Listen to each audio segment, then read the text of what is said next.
நம் தேவனாகிய இயேசு கிறிஸ்துவினால் உங்களுக்கு கிருபையும் சமாதானமும் சந்தோஷமும் உண்டாவதாக.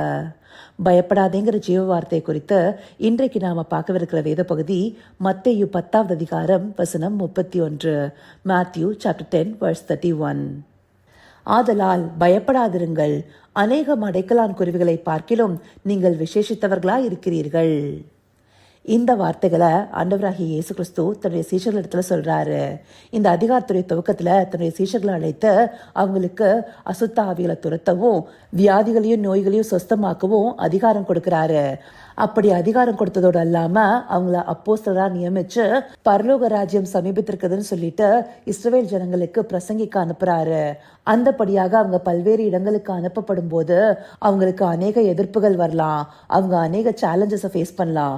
அப்படியெல்லாம் நடக்கும்போது அந்தபடியா நடக்கும்போது அவங்க பயப்படாம இருக்கிறதுக்கு தேவன் அவங்களுக்கு வார்த்தைகளை வெளிப்படுத்துறாரு. அப்படி இந்த பகுதியில மாத்திரம் ஆண்டவர் 3 முறை அவங்களிடத்துல பயப்பட வேணாங்கிறத சொல்றாரு. அப்படி பயப்பட வேணாம்னு சொல்லும் போது அவங்க அநேக சவால்களை சந்திப்பாங்கிறத தேவன் அவங்களுக்கு தெரியப்படுத்துறாரு இல்லையா? அப்படி அவங்க அதை சந்திக்கும் போதும் தேவன் தாமே அவங்களோட கூட இருப்பாருங்கிறத உறுதியாக அவங்களுக்கு தெரிவிக்கிறாரு.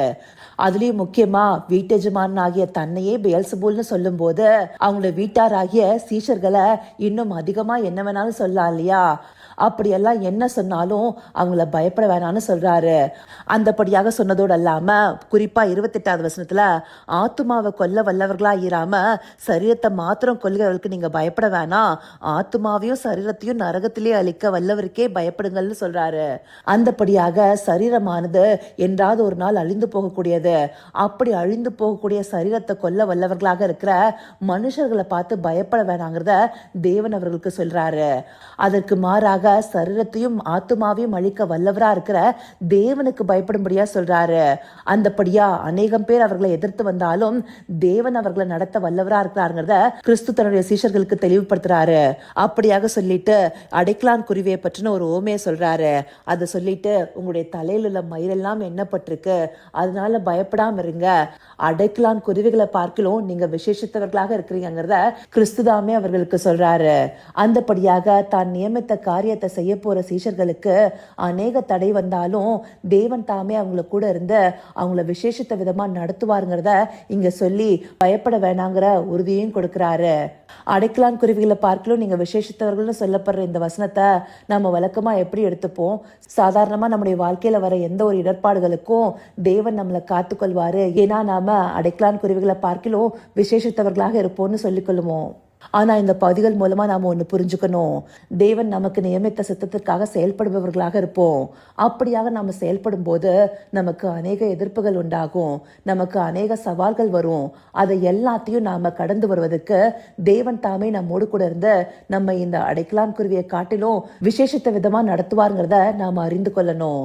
அந்தபடியான திட்டத்துக்கு நாம ஒப்பு கொடுத்து அந்த பாதையில் நாம சென்று கொண்டிருந்தோம்னா நாம இந்தபடியாக வர காரியங்களுக்கு பயப்பட வேண்டாம். தேவன் தாமே நம்மோடு கூட இருக்கிறாரு. அவரை நோக்கி பார்க்கும்போது அவர் தாமே நம்முடைய பாதைகளை செவ்வாய்ப்படுத்தி நடத்துவாரு. நாம தேவனுக்கு அவ்வளவு விசேஷத்த விதமா இருக்கோங்கிறத நாம மறந்துடக்கூடாது. இந்த பகுதியில மாத்திரம் இல்ல, மத்தேயு 6வது அதிகாரம் 26வது வசனத்துல கூட நம்முடைய அடிப்படை தேவைகளை நினைச்சு நாம கலங்க வேண்டாம்.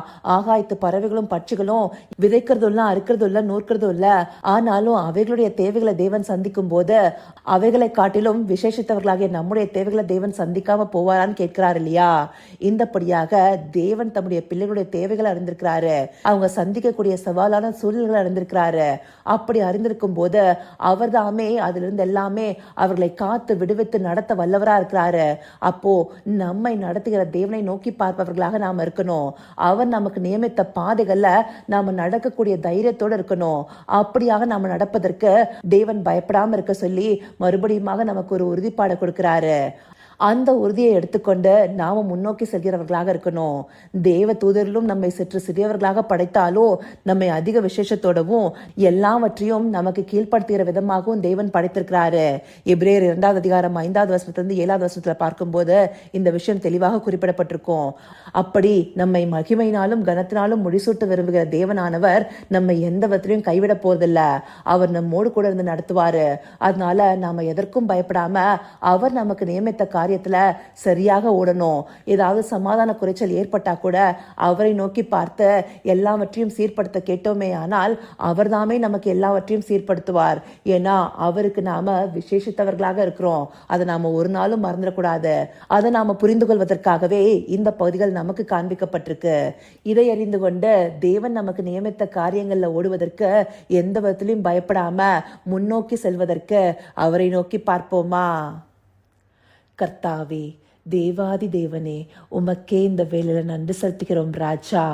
அப்பா, நீங்க நியமித்த காரியங்களை செய்வதற்கு நாங்க எந்த விதத்திலையும் பயப்படாம இருக்கணுங்கிறத இந்த பகுதிகள் மூலமா எங்களுக்கு காண்பிச்சிருக்கீங்க தகப்பனே. அந்தபடியாக அடைக்கலான் குருவிகள் மாத்திரமல்ல, தேவ தூதரிலும் எங்களை விசேஷித்தவர்களாக பார்த்து எல்லாவற்றையும் எங்களுக்கு கீழ்ப்படுத்திருக்கீங்க தகப்பனே.